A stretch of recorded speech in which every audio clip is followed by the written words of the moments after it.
First ఒక యంత్రం తయారు చేశాను. అది మా ఇంట్లో మా అమ్మ చేస్తున్నప్పుడు ఆమె కష్టాన్ని చూడలేక దానికి ఏదైనా ఒక మిషన్ ఉంటే బాగుంటుందనే ఉద్దేశం మీద ఇది చేత్తోనే ఎందుకు చేయాలి, ఎందుకు ఇంత కష్టపడాలని చెప్పి ఆలోచించి 7 సంవత్సరాలు కష్టపడి ఆ యంత్రం చేయగలిగాను. ఈ యంత్రం ద్వారా 120 పిన్నులు అంటే 3 రేట్లు పెద్దది.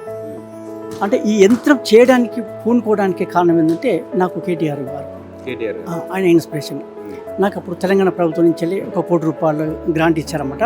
అది ఒక పెద్ద వర్క్ షెడ్ కట్టించి దాంట్లో నాకు కొత్తతనం కావాల్సిన కొన్ని మిషనరీ అన్నీ ఇప్పించారన్నమాట. అప్పుడు ఇది హ్యాండ్లూమ్ డిపార్ట్మెంట్ శైలజారామయ్య గారు ఉన్నారు, వారి ద్వారా తరపున జరిగింది. అంటే ఒక గర్వకారణం ఏంటంటే ఒక తెలంగాణలో తయారైన ఒక యంత్రం అన్ని రాష్ట్రాల్లోని ఇక్కత్ వస్త్రాలకు ఇది ఉపయోగం కాబోతుంది. ఆ విధంగా ఆయన ఇచ్చిన ఆ మోటివేషన్ని నన్ను ఇక్కడ దాకా తేగలిగిందన్నమాట.